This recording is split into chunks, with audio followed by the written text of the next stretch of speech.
Alors il est dit, Jacob partit de Beersheba et s'en alla à Haran. Donc ça, c'est juste au moment où Jacob quitte la maison des parents et puis il est en fuite au-devant de son frère Esau. S'il vous plaît, soyez extrêmement attentifs, extrêmement attentifs. Tellement de choses vont être partagées en une seule nuit. Soyez très attentifs. Jacob partit de Beersheba et s'en alla à Haran. Il atteignit un endroit où il passa la nuit car le soleil était couché. Il prit l'une des pierres de l'endroit, il la plaça sous sa tête et il se coucha à cet endroit. Il eut un rêve. Suivez bien. Il eut un rêve. Voici qu'une échelle était dressée sur la terre et son sommet touchait au ciel. Et les anges de Dieu y montaient et y descendaient. Ça, c'est le songe que Jacob a eu lorsqu'il s'est retrouvé à cet endroit précis, lorsqu'il était à Haran. Donc, à ce moment, il n'a pas déjà donné à ce nom, à ce lieu, le nom de Bethel. Donc, soyez très attentifs. Ce que nous allons commencer à partager cette nuit, je prie que l'Église ait un cœur ouvert, que les enfants de Dieu aient l'intelligence ouverte, parce que sûrement c'est la clé majeure qui va ouvrir les portes les plus glorieuses de ton destin. Soyez très attentifs. Je reprends la lecture, nous sommes dans Genèse 28 à partir du verset 10. Jacob partit de Beersheba et s'en alla à Haran. Il atteignit un endroit où il passa la nuit, car le soleil était couché. Il prit l'une des pierres de l'endroit, il la plaça sous sa tête, il se coucha à cet endroit. Donc là, Jacob a une pierre sur sa tête, sous sa tête, et il est couché à cet endroit. Alors, il eut un rêve. Voici qu'une échelle était dressée sur la terre, et son sommet touchait au ciel, et les anges de Dieu y montaient et y descendaient. Alors il est dit, or, l'Éternel se tenait au-dessus d'elle. Il dit, je suis l'Éternel. Suivez très bien, nous sommes au verset 13. Genèse 28, verset 13 maintenant. Or, l'Éternel se tenait au-dessus de l'échelle. Il dit, je suis l'Éternel, le Dieu d'Abraham, ton père, et le Dieu d'Isaac. La terre sur laquelle tu es couché, je te la donnerai à toi et à ta descendance. Donc maintenant, il a ce songe.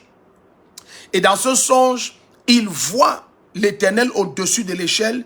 Et l'Éternel lui dit, je suis l'Éternel, le Dieu d'Abraham, ton père, et le Dieu d'Isaac. Il dit, je suis l'Éternel, le Dieu d'Abraham, ton père, et le Dieu d'Isaac. Et il lui dit, la terre sur laquelle tu es couché, je te la donnerai à toi et à ta descendance. Et il continue, il dit, ta descendance sera innombrable, comme la poussière de la terre. Tu t'étendras à l'ouest et à l'est, au nord et au sud. Toutes les familles de la terre seront bénies en toi et en ta descendance. Continuons. Verset 15. Donc là, Jacob vient de passer la nuit. Il a pris une pierre de l'endroit, il l'a placée sous sa tête et il s'est couché. Et il a eu ce songe et il a vu une échelle, il a vu des anges de Dieu qui montaient et descendaient. Et l'Éternel se tenait au-dessus de l'échelle. Et l'Éternel maintenant est en train de lui parler. Et nous sommes déjà au verset 15. Il dit, voici, je suis moi-même avec toi. Aïe, l'église doit être attentive ici. Il dit, voici, je suis moi-même avec toi. Je te garderai, partout où tu iras. Et je te ramènerai dans ce territoire. Donc maintenant, l'Éternel dit à Jacob, voici, je suis moi-même avec toi. Je te garderai partout où tu iras et je te ramènerai dans ce territoire. Il dit, car je ne t'abandonnerai pas avant d'avoir accompli ce que je te dis. Il dit, de quelque manière que tu vas entrer n'importe où, il faudrait que tu saches que je te garderai moi-même partout où tu iras. Je ne vais pas envoyer un ange te garder, je te garderai moi-même partout où tu iras et je te ramènerai dans ce territoire. Le lieu où tu viens de prendre une pierre et tu as eu cette vision, ce songe, je vais te ramener dans ce territoire. Donc de quelque manière que tu vas t'éloigner de ce territoire, je vais te ramener dans ce territoire. Car je ne t'abandonnerai pas avant d'avoir accompli ce que je te dis. Donc bien aimé, il faut que vous soyez attentifs ici parce que là maintenant c'est l'Éternel qui est un Dieu qui se révèle à Jacob. À ce moment, ce que Jacob connaît, Jacob sait que son grand-père Abraham et son père Isaac servent un Dieu puissant. Il a cette révélation parce qu'il a été enseigné par ses parents. Et maintenant, c'est la toute première fois qu'il a une révélation de ce Dieu. Et ce Dieu se présente à lui et lui dit, je suis le Dieu d'Abraham. Celui qu'Abraham sait, c'est moi. Je suis le Dieu d'Isaac. Donc, de quelque manière que tu as été frustré dans la maison d'où tu sors maintenant, je ne vais pas te ramener dans cette maison. S'il vous plaît, soyez très attentifs. Élisée Bascalan nous dit, le Tchad est présent. Alléluia. Vous êtes bénis, vous qui nous suivez à partir du Tchad. Donc, s'il vous plaît, cette nuit, soyons hyper attentifs. Hyper attentifs. Je peux me donner la peine de reprendre encore parce que ce que nous partageons cette nuit est capital au maximum. Je reprends à partir du verset 10. Je vais aller une fois maintenant. Je prie que tout le monde soit attentif. Donc, nous allons observer que Jacob se trouve en un lieu et Jacob est en train d'aller en un autre. Et entre les deux lieux, il va avoir une rencontre en un lieu précis et nous allons regarder quel est ce lieu. Et nous allons commencer à regarder certaines choses extrêmement cachées, mais qui sont des clés majeures pour que la gloire de ton destin se manifeste. Alors quand Jacob arrive en ce lieu précis entre Beersheba et Haran, il a ce lieu où il prend une pierre et il pose sa tête dessus, la place sous sa tête, et il a ce songe. Et au-dessus de l'échelle, dans le songe, il voit l'Éternel. Et l'Éternel va lui dire, on va aller un peu plus vite, alors l'Éternel va lui dire au verset 13, or l'Éternel se tenait au-dessus d'elle, au-dessus de l'échelle. Il dit, je suis l'Éternel, le Dieu d'Abraham, ton père, et le Dieu d'Isaac. La terre sur laquelle tu es couché, je te la donnerai à toi et à ta descendance. Donc, il ne lui parle même pas de la maison qu'il vient de quitter. Il ne lui parle même pas du lieu où son papa Isaac se trouve. Il n'a même pas révélé ce qu'il est en train de dire à Isaac. Voilà pourquoi il ne se permet pas, lorsqu'il se révèle à Jacob, de dire que je suis le Dieu d'Isaac ton père. Non, il lui dit je suis le Dieu d'Abraham ton père. Mais nous savons qu'Abraham c'est son grand-père. Mais vous allez comprendre dans la suite. Il dit je suis le Dieu d'Abraham ton père et le Dieu d'Isaac. Il dit maintenant le lieu où tu te trouves là, je vais donner ça à toi et à ta descendance après. Et il lui dit partout où tu iras, moi-même je vais te garder et je vais te ramener ici. Donc je ne vais pas te ramener là où ton père Isaac et ta maman Rebecca se trouvent et dans le lieu où Esau est en train de bagarrer pour posséder un héritage. Je ne te ramène même pas là-bas. Donc la bénédiction qui a été placée sur toi va t'amener où que ce soit où tu iras, moi je serai avec toi. Donc il a fallu qu'il y ait, oh, aïe, aïe, aïe, aïe, aïe, aïe, aïe. Permettez que je lise d'abord parce que je suis déjà en train de bouillonner en moi-même. Donc s'il vous plaît, soyez très attentifs.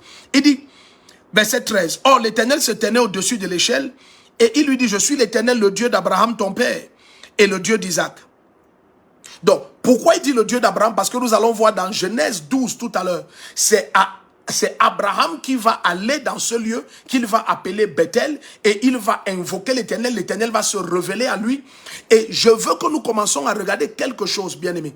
Et tu vas découvrir que partout où un esprit se révèle, suivez très bien, en tout lieu où un esprit se révèle, tout ce qui concerne ce lieu reçoit des informations de cet esprit. Tout ce qui concerne ce lieu porte la voix et l'onction de cet esprit. S'il vous plaît, soyez attentifs. Parce que ce serait naïf de croire. Aïe, aïe, aïe. Que le Seigneur m'aide cette nuit. Ce serait naïf de croire que les stèles et les autels qui ont été érigés hier par tes parents biologiques sont sans effet en ce qui concerne le cycle d'événements qui sont en train de se reproduire dans ta vie. Donc il faut que tu sois attentif parce que nous allons étudier jusqu'à arriver au point de la claire lumière sur comment détruire tous les autels d'oppression à l'exception d'aucun autel. Rien ne va tenir cette nuit. Mais soyez très attentifs, très attentifs. Donc je dis, je répète, chaque fois qu'un esprit se révèle en un lieu, le lieu qui a reçu la visitation de cet esprit reçoit la voix de cet esprit et l'onction de cet esprit. Ça fait que, suivez très bien, ça fait que il n'y a eu aucun besoin, par exemple, que le Seigneur ait encore à se révéler à Élisée pour redire à Élisée ce qu'il avait dit à Élie. Le Seigneur va se révéler, par exemple, dans le livre de 1 Roi 19 à partir du verset 16. On va voir ça tout à l'heure. Dans 1 Roi 19 à partir du verset 16, l'Éternel va dire à Élie que tu vas oindre Jéhu comme roi d'Israël. Azaël, tu vas le oindre comme roi de la Syrie. Et à ta place, pour te remplacer, et j'aime en anglais parce qu'on dit in your room. Donc ça veut dire dans ta salle, tu vas oindre Élisée de Méhola comme prophète à ta place. Mais ce Élisée de Méhola va seulement entrer dans l'office d'Élie. Et lorsqu'il va entrer dans l'office d'Élie, vous allez être surpris de découvrir que toutes les informations spirituelles qui avaient été données à Élie, les mêmes informations vont être données à Élisée. La parole de Dieu ne nous rapporte aucun lieu. S'il vous plaît, soyez très attentifs. La parole de Dieu ne nous rapporte aucun lieu où il y a eu besoin pour El Shaddai de se révéler à nouveau à Élisée et de lui dire que voici, j'avais demandé à Élie de faire X, Y, Z et il n'a oint que toi. Il a oublié de oindre ou bien il a omis de oindre Jéhu et il a omis de oindre Azaël. Non. Il n'y a aucun besoin pour cela parce que le lieu où le Seigneur s'est révélé à Élie, pendant que nous avançons, vous allez découvrir, ce lieu a reçu la voix de Dieu. N'oubliez pas, lorsque la voix de Dieu résonne, il n'y a pas que les hommes qui écoutent Dieu. Les objets écoutent le Seigneur. Les objets écoutent le Créateur. S'il vous plaît, soyez très attentifs. Parce que ce monsieur vient de prendre une pierre dans un lieu qui a été visité par El Shaddai. Et cette pierre contient une onction spéciale. Ça, c'est juste une parenthèse. C'est naïf pour certaines personnes de vous dire que il n'y a aucun besoin de prier en des lieux spéciaux. Ce n'est pas très réel. En fait, la vérité, c'est que certains lieux visités par des esprits sont devenus des plateformes et des lieux d'accès spirituel pour des activités extrêmement spéciales, des activités extrêmement aiguës de certains esprits. S'il vous plaît, soyez attentifs. Donc, ça fait que, ça fait que lorsque Jacob se retrouve dans cet endroit, Jacob n'a pas choisi cet endroit pour y passer la nuit. Il était juste fatigué et il avait besoin de se reposer. Alors il a pris une pierre. Mais ce qu'il ne savait pas, et que nous allons regarder dans la suite, c'est que cette pierre contenait une information. Cette pierre avait reçu une onction lorsque Jéhovah s'est révélé de façon claire à Abraham. À ce moment, il se révélait comme El Shaddai. Donc quand il se révèle comme ça à Abraham, dans ce lieu où son fils se trouve, son petit-fils se trouve, Jacob, le lieu a reçu la visitation et la voix du Seigneur. Lorsqu'il a pris cette pierre et il s'est couché dessus, il a posé cela, il a posé sa tête. La parole du Seigneur dit, il a vu le ciel ouvert, il a vu une échelle. Et au-dessus de l'échelle, il y avait l'Éternel. Et l'Éternel lui dit, bon, maintenant, je vais te ramener ici. Le lieu-ci où ton... suivez très bien. Le lieu-ci où ton grand-père Abraham m'a rencontré et a élevé la voix et a écouté ma voix et a été visité par ma présence, je vais te ramener ici. Parce que toi, je te poursuis maintenant parce qu'il y a la bénédiction sur toi. Je vais te poursuivre et veiller à te ramener ici. S'il vous plaît, soyez attentifs. Parce que c'est possible que certaines attaques que tu aies, c'est parce qu'il y a encore un esprit quelque part qui a eu des alliances avec certaines personnes et qui te réclame en arrière. Seigneur, aide-moi cette nuit. Je reprends doucement parce que nous allons aller comme ça de Genèse jusqu'à Apocalypse. Donc il faut être attentif. Donc si tu entres par exemple au temple en Israël, s'il vous plaît, mettez les cœurs en permanence. Si tu entres par exemple au temple en Israël, ce serait naïf de croire que tous les objets que tu vois dans le temple là sont juste des objets. Non, ils sont devenus des entités spirituelles. À partir du moment où ils ont été consacrés et la présence, la gloire de Dieu a rempli le temple, tous les objets qui avaient été gravés et sculptés là à l'extérieur et maintenant sont dans le temple et la gloire de Dieu a rempli le temple et la voix de Dieu résonne entre les deux chérubins de gloire au-dessus de l'arche. À partir de cet instant, tous les objets qui sont dans le temple cessent d'être juste des objets. Ils deviennent des entités spirituelles qui portent l'onction et la voix de Dieu. Le temple là est tellement est tellement terrible que dans 2 Chroniques 7, lorsque Salomon va faire la prière, il va dire en quelques lieux à travers le monde où ton peuple, même s'ils ont péché contre toi, vont se tourner du côté de ce temple et lever la voix en prière. Oh Dieu, exauce-les des cieux. Donc, suivez très bien là où nous sommes en train d'aller. Donc, ça fait que le temple était devenu, comme pour Israël, le lieu où El Shaddai se révélait à eux, Jéhovah leur révélait sa face et avait fait une alliance avec leur père. Donc de quelque manière que tu allais en Europe, tu allais en Amérique, tu allais pour parler les termes bibliques, vous alliez à Babylone, vous alliez en Assyrie, vous étiez déportés n'importe où, à cause de l'alliance qu'il y avait avec Jéhovah en Israël, la main de Jéhovah les ramenait toujours en Israël. Suivez très bien. Donc ça fait que certains d'entre vous ne comprenaient toujours pas que si l'autel, si le principe de l'autel, le principe de l'onction, de la rencontre et de la puissance et de l'alliance avec cet autel n'est pas vaincu, alors de quelque manière que tu t'éloignes et ailles n'importe où, que tu aies pris l'avion, que tu aies pris le train, tu peux être choqué de découvrir que tu te retrouves en train d'affronter tellement de choses que le même esprit te ramène dans le lieu où il y a eu une alliance et il y a eu une rencontre avec tes parents. Pardon, soyez très attentifs. Alors ce monsieur de Jacob, il y a un lieu qui est la maison d'Isaac son père, où se trouve Rebecca sa maman. Quand il sort de ce lieu, sa pensée c'est que je suis en train de m'en aller. Mais s'il y a un héritage qui m'est échu, c'est forcément les biens de mon père et de ma mère. Ils sont dans un lieu qu'on appelle Beersheba. Et Jacob est en train de partir à Haran, là où se trouve la famille maternelle, là où se trouve la famille de ses parents. Mais en cours de route, il se retrouve dans un endroit. Il n'a jamais imaginé que cet endroit existe. Mais cet endroit, c'est Bethel. Et de quelque manière que lui ne sait pas que cet endroit existe, son grand-père, le patriarche Abraham, avait invoqué El Shaddai. Et il y a eu une alliance. Et le lieu a écouté la voix de El Shaddai.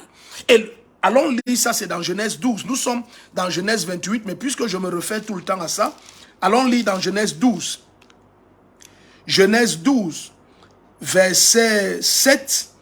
Lisons même verset 7 à 9. Genèse 12, verset... S'il vous plaît, soyez très attentifs. Genèse 12, verset 7 à 9. L'Éternel apparut à Abraham et dit, « Je donnerai ce pays à ta descendance. » Abraham bâtit là un autel à l'Éternel qui lui était apparu. Donc Dieu lui a dit, ce pays, je donne à ta descendance. Ce lieu-ci où tu te tiens, où tu m'invoques. Verset 8. Puis il leva son camp de là pour se rendre dans les montagnes à l'est de Bethel. À l'est de Bethel, il dressa sa tente entre Bethel à l'ouest et Laï et Aï à l'est. Il bâtit là un autel à l'Éternel et invoqua le nom de l'Éternel. Et la Bible dit, Abraham repartit en se rendant par étapes vers le Negev. Donc tu comprends que ce lieu où Jacob se trouve, c'est un lieu où l'Éternel, et à ce moment il se représentait, il se révélait comme El Shaddai. C'est un lieu où El Shaddai a conclu une alliance avec Abraham. Et le thème de l'alliance disait, ce lieu, c'est le lieu qui t'est donné. Ce lieu, c'est la parcelle sur la terre qui t'appartient. Mais Jacob n'y était pas. Soyez attentifs, Jacob n'y était pas. Donc maintenant, Jacob vient des dizaines d'années plus tard. Abraham n'est plus sur terre. Alors il est en fuite. Il quitte la maison de son père après la bénédiction. Nous savons ce qui s'est passé. Donc maintenant, quand il est en fuite, au milieu entre Beersheba et Haran, il se retrouve en un lieu et il se couche dans ce lieu-là. Quand il passe la nuit dans ce lieu, tout d'un coup, il y a une vision terrible. Il voit une échelle qui va de la terre jusqu'au ciel. Donc pour dire que ce lieu est le lieu connecté au ciel pour sa descendance. Ce lieu est le lieu où le ciel est ouvert pour sa descendance. Je ne sais pas, bien aimé. Certains d'entre vous ne comprenez pas. Certains viennent des familles qui ont des alliances tellement fortes que c'est dans ta famille où certaines personnes venaient et consultaient les défunts, consultaient les morts. Donc c'est un lieu, c'est une terre, c'est une concession qui est devenue un lieu d'alliance entre une lignée de sang et un esprit. Et c'est devenu un lieu qui est un accès au séjour des morts. C'est un exemple que je prends sur certaines familles. Certaines familles ont des accès à des domaines spirituels occultes avec des pactes étranges. Et maintenant, Jacob découvre que, mais attends, ce lieu où j'ai passé la nuit, en fait, est un lieu terrible. Quand il va se réveiller, il va dire que, mais attends, ce lieu, c'est la maison de Dieu, c'est la porte des cieux. Mais c'est plus tard qu'il va comprendre lui-même que, en fait, c'est un lieu où l'Éternel avait ouvert un portail de visitation pour Abraham et sa descendance. Donc, il était arrivé exactement au lieu où les esprits réclament qu'il soit établi pour toujours. Et le Seigneur lui dit, partout où tu vas aller, je vais te ramener ici. Bibliquement parlant, c'est une bonne parole. Mais lorsque tu es un homme spirituel qui étudie, et pendant que nous avançons, tu vas comprendre, ça c'est révélateur de la frustration que plusieurs rencontrent dans leur destin. Voici un esprit qui est en train de dire à quelqu'un que où que ce soit où tu vas aller, je vais veiller à te ramener ici. Où que ce soit où tu vas aller, que ce soit en mariage, que ce soit en travail aux Nations Unies, que ce soit en affaires à Hong Kong, je peux te rassurer que je vais veiller que tu reviennes ici. Et là, tu commences à comprendre ce qui se passe avec plusieurs divers types d'attaques, mais qui dans tous les cas culminent sur un retour dans le lieu où des alliances et des pactes ont été conclus avec des esprits, même pas par eux. Parce que Jacob n'a jamais invoqué l'Éternel en ce lieu-là. C'est Abraham, son grand-père, qui l'a fait. Mais tout d'un coup, quiconque est de la lignée d'Abraham, El Shaddai décrète que je vais vous ramener ici. Donc là où tu as vu Isaac avec sa femme, Isaac n'est même pas au courant qu'il y a un lieu où El Shaddai a juré que je vais vous ramener là-bas. Parce que lorsque... Oh my God. Laissez-moi aller doucement. Parce que lorsque Isaac bénit Jacob et que le conflit commence dans la maison d'Isaac, quelqu'un de naïf va regarder ce conflit et dire, ok, comment des jumeaux se sont mis à se confronter. Mais bien aimé, si vous connaissez un peu l'histoire, la parole du Seigneur commence à nous faire comprendre qu'il y avait une nécessité et une obligation que la descendance d'Abraham retourne dans ce lieu-là. Donc de quelque manière que Isaac est parti bâtir sa maison dans un autre pays, dans une autre ville, il y a un esprit du nom de Jéhovah qui a une alliance avec un homme du nom d'Abraham en vertu de laquelle la descendance de cet homme doit habiter dans ce lieu-là. Et alors Jacob, dans ses pérégrinations, se retrouve dans un lieu et tout d'un coup il découvre qu'attends, mais ce lieu est un lieu d'alliance avec ma personne. Ce lieu est un lieu d'alliance avec mon destin. Mais je ne savais pas. S'il vous plaît, soyez attentifs. Et maintenant, Jacob va aller. On connaît tout ce qui va se passer là-bas. Mais au début, d'abord, des choses se sont passées. Mais pourquoi tout ce qui s'est passé chez Isaac, son papa, s'est passé? Parce que Jacob doit partir. Parce que Jacob devient la descendance qui porte la bénédiction. Jacob devient la personne qui, selon l'alliance, doit habiter dans ce lieu. Jacob doit arriver dans ce lieu. S'il vous plaît, soyez très attentifs. Parce que certains d'entre vous ne comprenez pas quel est ce cycle de frustration qui a ramené tes parents, tes grands-parents, tes oncles, tes cousins à être tous assis dans un village. Quel est ce cycle d'oppression qui fait que tu es en Europe, en Amérique, en Asie, tu es très loin de la concession familiale tribale, mais tu rêves toujours que tu es dans la même maison au village. Parce que maintenant, nous allons aller jusqu'à regarder cela. Comment est-ce que ça s'est passé pour que malgré la distance physique, Jacob, Isaac et toute leur descendance se retrouvent toujours, et nous allons regarder deux cas précis, se retrouvent toujours spirituellement et dans les visions connectés à ce lieu-là. Et pendant qu'on avance, vous allez commencer à voir, par l'Esprit du Seigneur, ce que le Seigneur a mis en place pour qu'il y ait une déconnexion totale, pour qu'il y ait une liberté complète, pour qu'il y ait une liberté parfaite, pour que les chaînes soient brisées, pour que les anciennes alliances soient réduites à une impuissance complète, au nom de Jésus-Christ. Soyez attentifs cette nuit. Soyez attentifs cette nuit. Soyez très attentifs. Parce que tu vas être naïf de croire que ce qui est pratiqué depuis des centaines d'années avant que tu n'arrives sur cette terre est totalement sans effet. Non, ça a une puissance étrange. Ça a une puissance étrange. Si tu ne connais pas comment appliquer les mystères du sang de Jésus-Christ, si tu ne connais pas comment appliquer les mystères spirituels en Christ, tu risques d'être ramené au même point où certains avant toi ont été ramenés. Mais je prie et je prie et je déclare sur la vie de quelqu'un qui visionne, de quelque manière que tu es connecté, en quelque lieu que ce soit, pendant que l'Esprit nous révèle les mystères de la déconnexion complète des autels de la famille, de la déconnexion complète des forces tribales, occultes et sataniques. Pendant que certains d'entre vous ne savez même pas dans quel genre d'alliance vos grands-parents sont entrés. Certains me visionnent maintenant. Ton grand-père ou ton père est un grand maître occulte, un grand maître mystique qui a fait des alliances avec des esprits terribles. Et puis certains ne savent pas que le domaine des eaux est le lieu où on les réclame. Et toutes les nuits, tu dors et rêves. Tu es dans les fleuves et les océans et tu ne comprends même plus comment je jeûne et je prie et je suis toujours dans ces lieux. Parce qu'il y a une alliance qui marche toujours. Parce qu'il y a un pacte qui marche toujours. Parce qu'il y a des esprits qui te réclament là-bas. Ces esprits maintenant sont en train d'attaquer ta vie pour te ramener. À ce moment, tu ne comprends pas ce qui arrive à Jacob. Comment il n'est pas en paix dans la maison de son père? C'est parce que Jéhovah le veut en un lieu. Maintenant, il arrive en un lieu. Il ne connaît même pas. Mais Jéhovah apparaît. Et il lui dit, tu sais, où que tu vas aller, je serai avec toi parce que je vais veiller à te ramener ici. Je ne connais pas l'esprit qui te suit depuis et qui veut veiller à te ramener quelque part. Mais cette nuit, par l'opération de la révélation et de la puissance de la parole et du sang de Jésus, bien aimé, tu vas être séparé, tu vas être déconnecté. Ça va marquer la fin de toute forme de rappel, de toute forme de puissance, d'alliance qui terrassait ton destin et opprimait et oppressait. Et c'est là où tu ne comprends pas pourquoi dans certaines maisons, malgré que toutes les filles sont sorties en mariage, elles retournent dans la maison de papa. Quel est l'hôtel qu'on avait dressé là-bas? Qu'est-ce qui vous rappelle là? Qu'est-ce qui vous rappelle là-bas? Qu'est-ce qui rappelle Jacob à Bethel? Son grand-père a fait une alliance là-bas avec le Dieu Tout-Puissant. El Shaddai et Abraham ont une alliance en vertu de laquelle sa descendance va demeurer là-bas.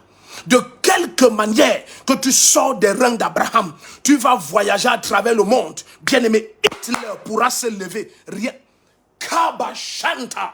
Hitler pourra se lever rien que pour que vous rentrez sur la terre là. Et là, je parle maintenant des milliers d'années plus tard. Des milliers et des milliers d'années plus tard. Une alliance spirituelle n'a pas la limite du temps.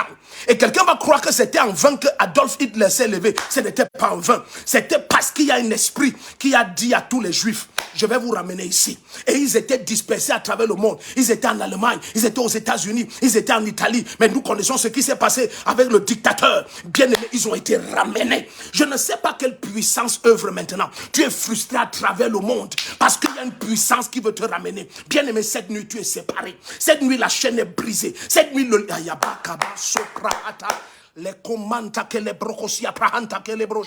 pendant que nous avançons, je te supplie de tout mon être, sois le plus connecté possible. Certains ne connaissent pas que ces esprits travaillent à te frustrer au maximum parce qu'il y a un lieu où il veut te ramener. Certains, c'est la concession familiale. Ça peut ne pas être au village, ça peut être dans une ville quelque part. Mais bien aimé, où que ce soit où tu te trouves, tu rêves, tu es toujours là-bas. Tu pries, tu te vois toujours là-bas. Certains, ce sont des endroits extrêmement occultes. Extrêmement occulte. Si tu révèles même parfois, si tu pouvais comprendre ce que nous allons commencer à partager cette nuit.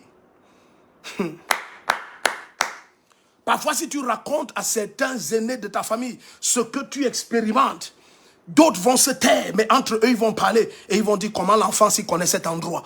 Mais c'est parce que spirituellement, il y a des esprits là-bas qui te réclament. Tu te retrouves dans une forêt étrange. Tu ne sais pas qu'est-ce que je fais ici. Pourquoi je dois toujours me retrouver là-bas? Parce qu'il y a eu un pacte, il y a eu une alliance. Toutes sortes d'attaques et de frustrations contre ton destin. Tout ce qui a été fait pour te ramener en un lieu où des alliances et des pactes ont été faits avec le sang que tu portes dans tes veines. Cette nuit, je brise ces alliances. Je viens par l'autorité infinie du nom de celui qui a tout pouvoir dans les cieux et sur la terre, par la puissance immortelle de son sang suprême, et je supprime ces alliances et je supprime ces pactes au nom de Jésus-Christ. Soyez attentifs ici. Soyez attentifs. Lorsque le temps va venir, lorsque le temps va venir pour que El Shaddai visite Israël qui était captif en Égypte, il va dire et il va faire quelque chose de très étrange. Soyez attentifs, nous sommes dans Genèse 28, c'est là où nous avons commencé à partir du verset 10. Là, nous venons de voir. Ouh, Shabababo Sibrehe, Karababayata. Là, nous venons de voir comment un esprit s'adresse à quelqu'un. Et regardez ce qui est dit par Jéhovah. Il dit, voici, verset 15 de Genèse 28, voici, je suis moi-même avec toi, je te garderai partout où tu iras et je te ramènerai dans ce territoire. Il dit, car je ne t'abandonnerai pas avant d'avoir accompli ce que je vais te ramener ici.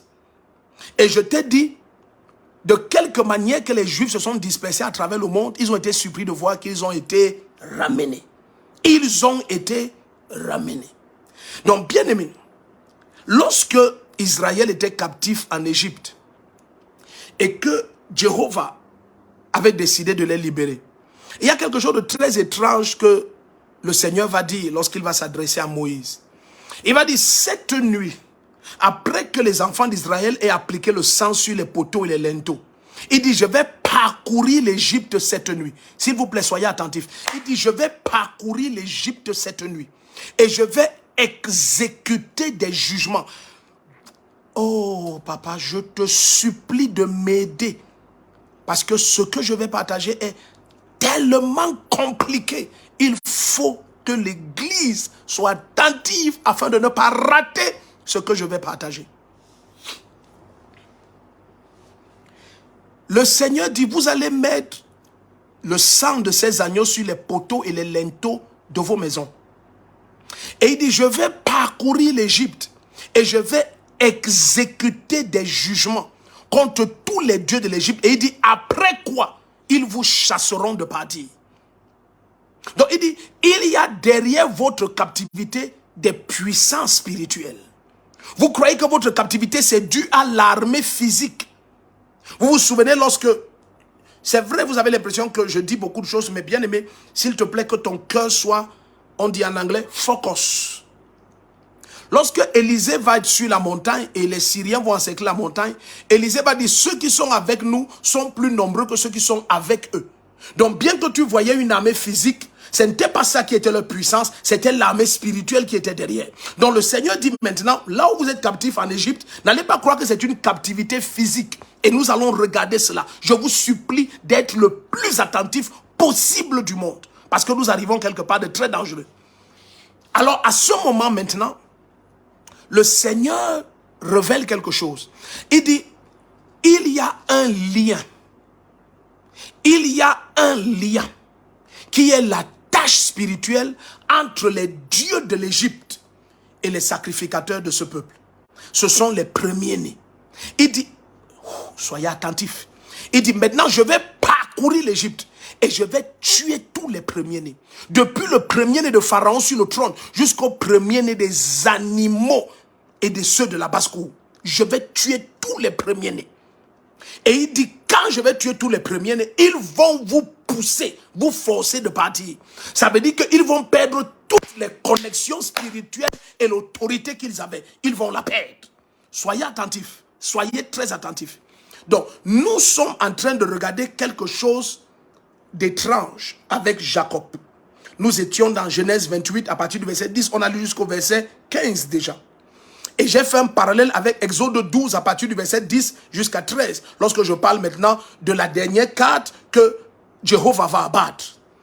À ce moment, il dit quelque chose de très très instructif.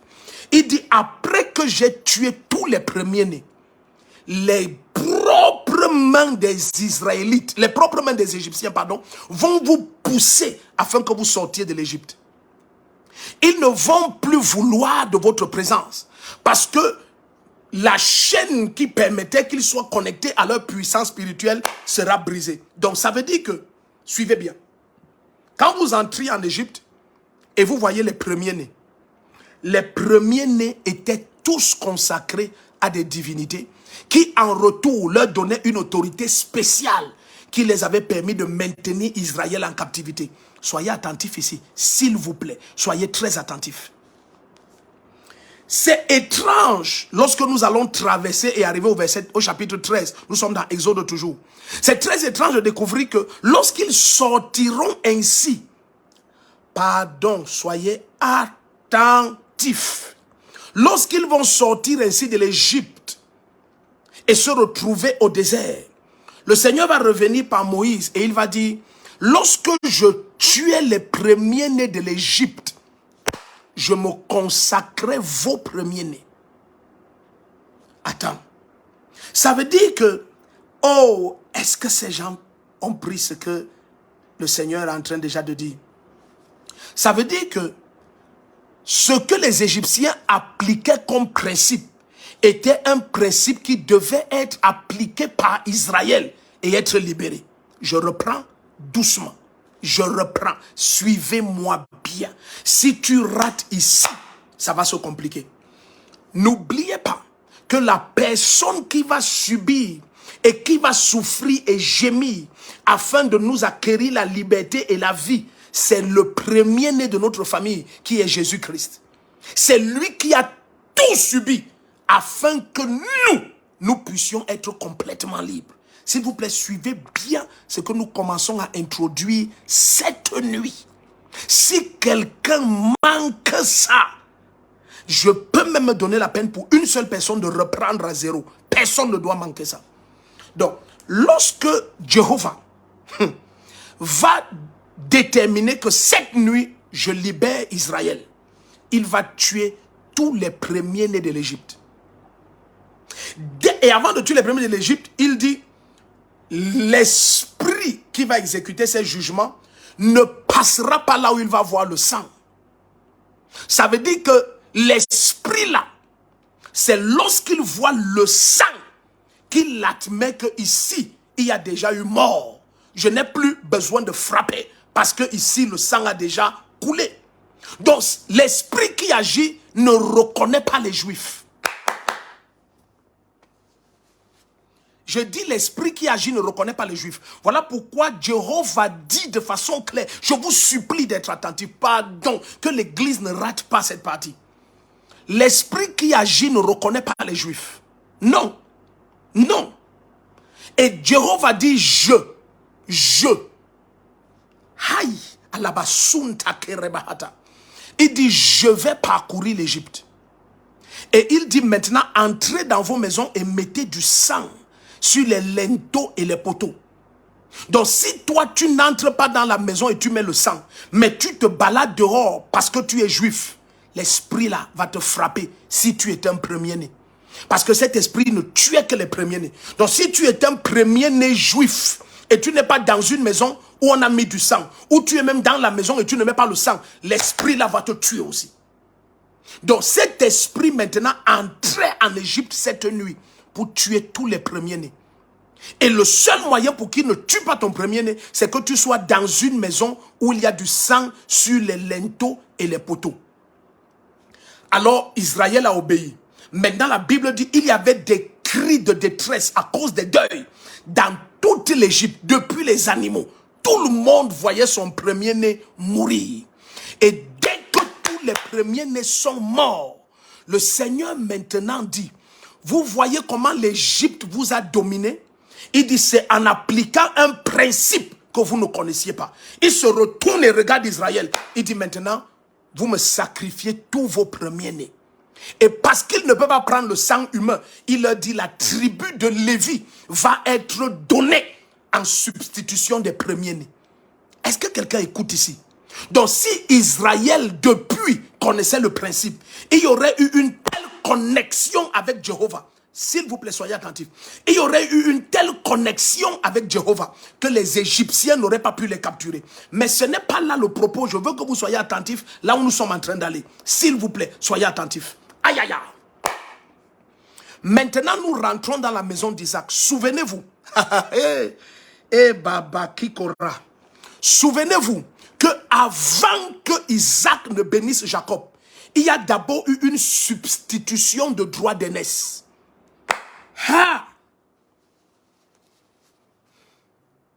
Est-ce que je peux aller doucement?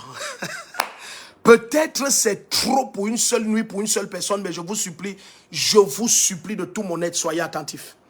Avant qu'il n'y ait le départ de Jacob, Jacob ne sort pas de la maison d'Isaac comme étant le deuxième né. Non, il y a déjà une substitution qui a fait de lui l'aîné. Donc, si Jacob sortait sans qu'il y ait la substitution, sans que Esau lui donne le droit de naissance, l'esprit-ci n'allait pas se révéler à Jacob. Et je vais vous prouver ça dans la parole. L'esprit-ci n'allait jamais se révéler à Jacob. Mais dans la maison d'Isaac, Esau, à cause de la famine, a dit de façon claire à Jacob, maintenant tu es mon aîné. Et Jacob dit, jure par la terreur d'Abraham et d'Isaac, nos pères. Il dit, je le jure. Donc voilà comment Jacob est maintenant l'aîné. Jacob est celui qui doit souffrir. Jacob est celui qui doit payer le prix. Jacob est celui qui doit endurer. Jacob est le canal par lequel l'alliance va être maintenue. Soyez attentifs. Parce que tu dois connaître comment mettre fin. Comment mettre fin à tous ces pactes et à toutes ces alliances. Maintenant, soyez attentifs ici. Lorsque vous êtes dans une famille et vous êtes le premier à donner votre vie à Jésus-Christ, je vais te montrer dans les Écritures, tu es un aîné. Pour Dieu, tu es la prémisse dans cette famille. Ça fait que certains qui me visionnent cette nuit ne comprennent pas pourquoi ils ont autant d'attaques. Mais je vais te prouver par la parole que si tu comprends et tu connais comment marcher et comment engager certains principes spirituels, tu vas libérer toi-même et toute ta famille sans aucun effort. Mais c'est toi le premier, c'est toi l'aîné, c'est toi la semence numéro 1, la prémisse de Christ dans la famille, qui la majeure partie du temps endure certaines attaques et certaines oppressions. Donc nous sommes en train de mettre en parallèle deux textes. Nous avons d'un côté Genèse 28 à partir du verset 10, on a lu jusqu'à 15. De l'autre, on a Exode 12, verset 10 à 13. Nous mettons les parallèles avec les deux textes et puis nous avançons au fur et à mesure. Donc s'il vous plaît, soyez attentifs parce que le temps, il passe tellement vite. Le temps court. Parfois, tu regardes le temps et tu as envie de lui dire non, mais attends, on n'a pas fini, on n'a même pas commencé. Donc, là, nous sommes en train de regarder ce mystère en Égypte. Je veux que tu comprennes bien. Parce que c'est à partir de la révélation que l'Esprit donne que la liberté est accordée. C'est pour ça que Proverbe 11, verset 9 dit le juste est délivré par la connaissance. Le juste est délivré par la connaissance. Jésus dit vous connaîtrez la vérité et vous serez affranchis. Donc c'est la connaissance qui est la clé pour que le juste soit libéré. Donc là, quand ils étaient captifs en Égypte, sûrement ils avaient remarqué. Ils avaient remarqué qu'il y a un traitement spécial qu'on donne aux premiers-nés en Égypte. Ils avaient remarqué que les premiers-nés en Égypte, peut-être ne sont pas ordinaires. Et je vous ai dit que dans beaucoup de familles, lorsque il y a ce type de consécration, où des aînés sont consacrés à des divinités, où quelqu'un regarde dans la famille, presque tous les aînés sont des défunts. Tous les aînés, dans certaines familles, tous les aînés sont morts. Dans certaines familles, tous les aînés sont aliénés mentaux. Dans certaines familles, tous les aînés sont les seuls qui ont toutes sortes de difficultés étranges. Parfois, ça ne vous dit rien. Mais ça, ce sont des grands signes de consécration spirituelle. Ce sont des grands signes. Parce que vous allez découvrir que les forces spirituelles les plus dangereuses réclament les prémices des humains. Jéhovah va les libérer. Et dès qu'ils vont sortir de l'Égypte, il va leur dire, je suis le Père des esprits. Vous me donnez tous vos aînés. Et quand ils vont donner les aînés, Dieu va dire, ok, vous allez substituer Lévi à la place des aînés. Et voilà comment Lévi n'aura pas d'héritage. C'est de Lévi que vont sortir les chantres lévites, les sacrificateurs lévites et le souverain sacrificateur. Moïse va sortir de Lévi et ainsi de suite. Donc voilà comment les lévites vont naître maintenant. Soyez attentifs, ce n'est pas tellement mon propos là-bas. Retournons là où nous sommes.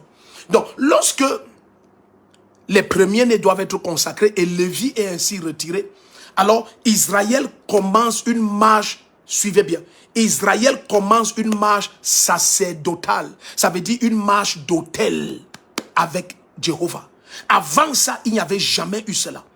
Avant ça, il n'y avait jamais eu de marche sacerdotale. Il n'y avait jamais eu de marche de sacerdoce. Il n'y avait jamais eu de marche avec le Créateur, avec des autels. Donc la marche des autels avec Israël commence lorsque les premiers-nés sont pris à la sortie de l'Égypte. Donc ça fait que dans quelques familles que ce soit, suivez ce que je vais vous dire, point par point, dans quelques familles que ce soit, si vous libérez le premier-né, si vous libérez l'aîné, vous avez brisé la captivité sur toute la famille. Dans certaines tribus, si vous libérez l'aîné, les aînés, vous avez mis fin à la connexion occulte qui était en train d'opprimer et d'oppresser toute cette tribu. Cette nuit, je te supplie d'être attentif. Si tu es un aîné, sois très attentif. Et je vais te choquer de te montrer que l'aîné n'est pas seulement l'aîné en termes de prémisse de la maman ou du papa. Je te dis, il y a des aînés qui sont des aînés pour le royaume de Dieu.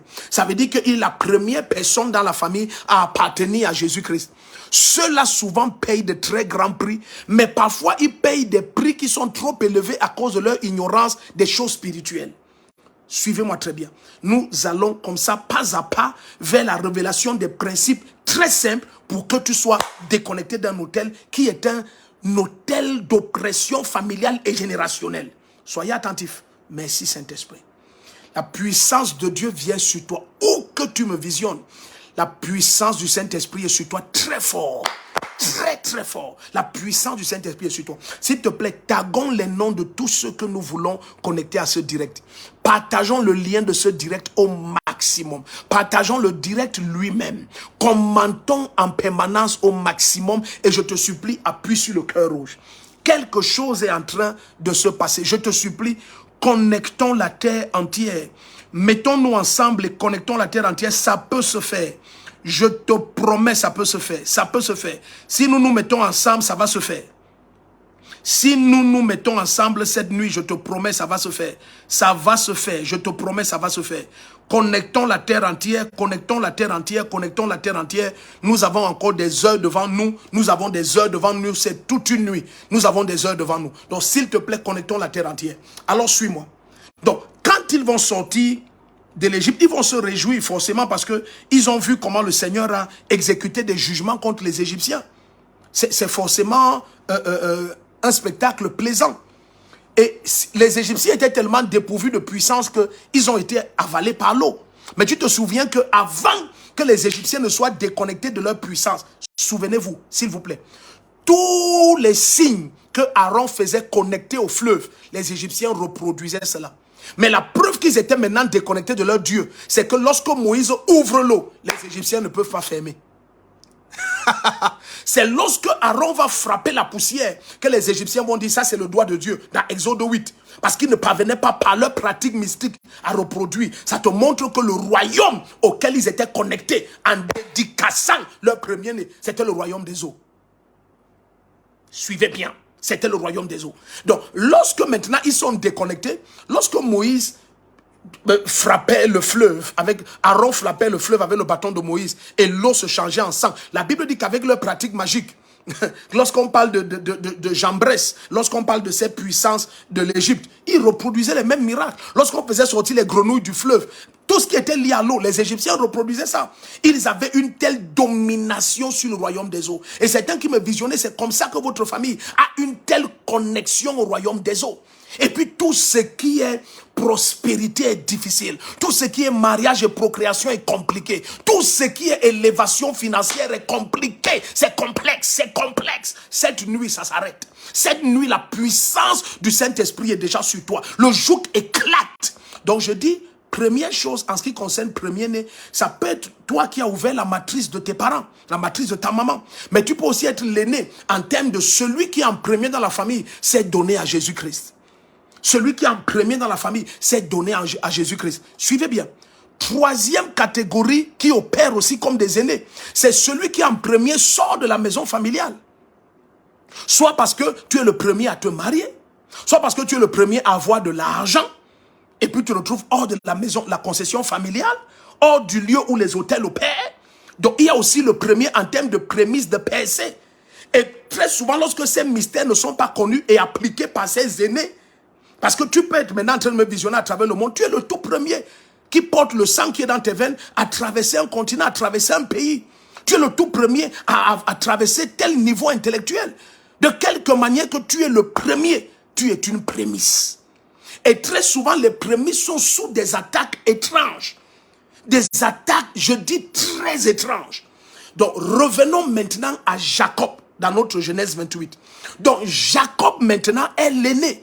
Toi et moi, nous sommes d'accord maintenant parce que la parole le dit. Donc Jacob est l'aîné et il porte la bénédiction. Alors maintenant l'esprit se révèle à lui et lui dit, écoute Jacob, je suis Jéhovah. Partout où tu vas aller, je serai avec toi. Donc tu vas avoir n'importe quelle expérience, mais ma présence sera là. De quelque manière que certains esprits se révèlent à toi. Et tu as prié, tu as jeûné, ils se révèlent à toi. Cette nuit, vous êtes séparés au nom de Jésus. Pendant que nous élevons la voix en prière dans quelques minutes, la puissance du Saint-Esprit brise et fait éclater le joug et la chaîne de connexion à cet hôtel familial. Suivez bien, nous continuons. Lorsqu'il va donc aller comme ça, et Jéhovah se révèle à lui et lui dit, je vais te ramener ici. Je vais te ramener. Et vous vous souvenez ce que Jacob va dire. Jacob va dire que ce lieu, c'est la maison de Dieu, c'est la porte des cieux. Et il va dire, ici, je vais te bâtir une maison et je te donnerai la dîme de tout. Donc, Jacob aussi accepte ça et il fait des termes d'alliance. Je vais faire ceci, je vais faire cela. Parce que tu dis que dans tous les cas, tu vas me ramener ici. Alors, je vais faire ceci et je vais faire cela. Alors, Jacob part. L'aîné s'en va. L'aîné s'en va. Et quand il va aller, nous connaissons tout ce qui s'est passé avec les difficultés, la femme qu'il a aimée, tout est allé dans tous les sens. Et puis le temps est venu où le Dieu qui se révèle à lui doit le ramener. Et quand il doit le ramener, afin qu'il soit ramené complètement, Dieu va se révéler. Il ne va pas se révéler à Laban avant. Laban va menacer Jacob, torturer Jacob. Jamais Jéhovah ne va se révéler. Mais lorsque Jacob va se lever pour rentrer, la Bible dit à ce moment, Dieu va se lever et il va se révéler à Laban. Il dit, tu ne vas rien dire ni faire à Jacob. Sinon, moi, la terreur d'Israël, je vais être très méchant avec toi. Et Laban va être saisi de frayeur. Donc ce Dieu a toujours été là. Mais tant que Jacob ne voulait pas rentrer, il ne se manifestait pas. Suivez très bien ce que nous sommes en train de partager. Suivez très bien. Donc il a toujours été là. Comme il a dit à Jacob, il était toujours là. Donc pendant que Jacob, oh Seigneur Jésus, aide-moi à prêcher ce message. Donc pendant que Jacob aime Rachel, Jéhovah est là. Pendant qu'on lui donne Léa à la place de Rachel, Jéhovah est là. Pendant qu'il travaille 14, toutes ces expériences, on divise son salaire 10 fois, toutes ces expériences, Jéhovah est là. Pendant qu'il crie et Rachel n'enfante toujours pas, Jéhovah est là. Pendant que finalement Rachel enfante, Jéhovah est là. Mais Jéhovah ne va menacer ses ennemis et se lever que lorsque Jacob va dire, le lieu de l'alliance où tu t'es révélé à moi, je rentre là-bas. À ce moment, Jéhovah qui a toujours été là, va dire à Laban, écoute, ça s'arrête ici.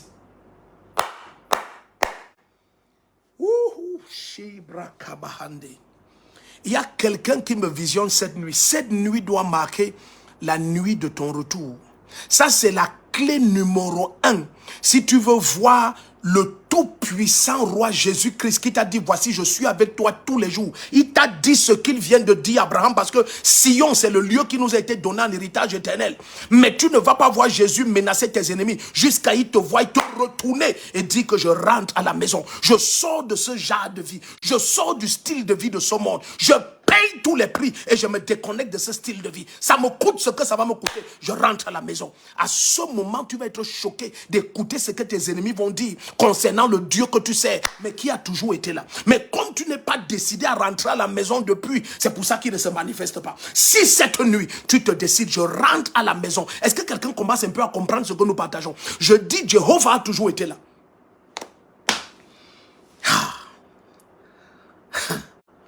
J'espère que je ne prêche pas vite. J'espère que quelqu'un comprend profondément ce que nous partageons. Lorsque il lui dit, voici... Non, regardez, c'est au verset 15. Non, c'est clair. Il lui dit, voici, je suis moi-même avec toi. Je te garderai partout où tu iras et je te ramènerai. Je suis avec toi. Tu te rappelles parce que Jésus a dit, voici, je suis avec toi tous les jours jusqu'à la fin du monde? Ok. Donc maintenant, tu peux croire que tu souffres et Jésus n'est pas là. Je viens te dire qu'il est là. Mais il y a une décision qui est l'étape numéro 1. Pour que le Dieu que tu sais se révèle dans toute sa terreur. c'est que tu te décides à retourner au lieu de l'alliance, au lieu où il t'attend, le lieu de sa présence, le lieu de sa sainteté, le lieu de sa pureté. Tu seras choqué de découvrir ce qui va se passer dans le camp de tes ennemis. Tu seras choqué d'entendre les nouvelles de la révélation de la face de ton Dieu à tes ennemis. À ce moment, Laban a eu la terreur de sa vie. Laban, pour la première fois de sa vie, se couche et il voit un Dieu terrible. Écoute, notre papa, le jour où il se révèle à toi, tu vas le craindre sans qu'on te prêche. Tu vas frémir rien qu'à la pensée de son nom. C'est au-delà de ton imagination. Il s'est révélé à Laban. Et il dit à Laban, garde toi-même d'ouvrir ta bouche. Laban a tellement eu peur que le lendemain, quand il se réveille, il dit à Jacob il dit, ton Dieu est venu au-devant de moi cette nuit. C'est à cause de ça que je ne te fais aucun tort. Donc Laban ne venait pas pour faire du bien à Jacob, il venait pour le ramener encore. Mais le Dieu du lieu dit jamais. Donc, suivez bien ce que nous sommes en train de partager.